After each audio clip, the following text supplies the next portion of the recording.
দিনটা ছিল হচ্ছে বুধবার। আর হচ্ছে বিকেলবেলা আমি স্নান টান সেরে তারপর হচ্ছে এদিকটা রেডি হতে চলে গিয়েছি। তো এখন যাব হচ্ছে মাকে নিয়ে নার্সিং রুমে। আজকে হচ্ছে মায়ের ভর্তি হওয়ার ডেট, মায়ের হচ্ছে অপারেশন হবে। আর হচ্ছে তোমরা অনেকেই জিজ্ঞেস করছিলে যে তোমার মার কি হয়েছে কি হয়েছে। তো আমার মার অনেক সমস্যা হয়েছে, তো তোমাদেরকে পরের ভিডিওতে আমি বলে দেব। তো এই ভিডিওটা হচ্ছে ছোট্ট একটা মিনি ব্লগ, এটাতে বললে তো এর পরের দিন যেদিন অপারেশন হবে সেদিন তোমাদেরকে কিছু একটা ভিডিও করেছি, সেটা তোমাদেরকে শেয়ার করে দেবো। তো এদিকটায় দেখো বেরিয়ে পড়ছি টোটোতে।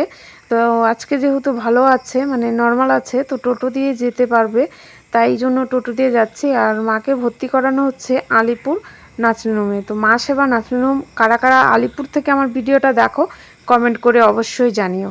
তো এই দিকটা দেখো আলিপুর বীরপাড়া চৌপতিতে এসে, তো এই দিকটা হচ্ছে মা কালী বস্ত্রালয়ে ঢুকেছিলাম। তো মায়ের জন্য দুটো নাইটি নিব বলে, কারণ হচ্ছে অপারেশনের পরে তো শাড়ি পরতে পারবে না, তাই হচ্ছে দুটো নাইটি নেওয়ার জন্য ঢুকেছি।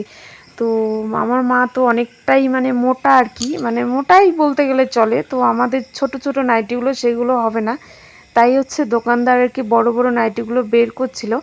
আর সেরকমভাবে কালার পছন্দ করা হলো না, সেরকমভাবেই নিয়ে চলে এলাম।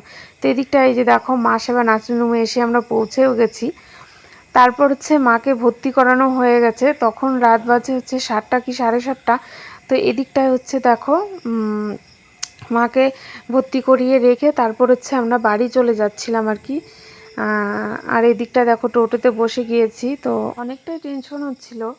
আর হচ্ছে এদিকটায় হচ্ছে আমি আসছি, আর দাদা ছিল সামনে, আর কিছু লোক ছিল ওখানটায়, ওরা হচ্ছে পরে আসবে বলে। আর এদিকটায় টোটোতে আসছি দেখতেই পারছো। তো মনের মধ্যে অনেকটা টেনশন নিয়ে আসছিলাম যে কি হবে। তারপর হচ্ছে আবার কালকে যেতে হবে আমাদেরকে।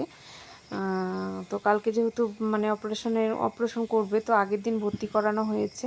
তো এদিকটায় দেখো বাড়িতে চলে এলাম। বাড়িতে এসে মনটা ভীষণ খারাপ লাগছিল। তো মা ঘরে ছিল না, বুঝতেই পারো মেয়েদের হচ্ছে বাপের বাড়িতে আসলে পরে মা না থাকলে বাড়িটা কতটা খালি খালি লাগে।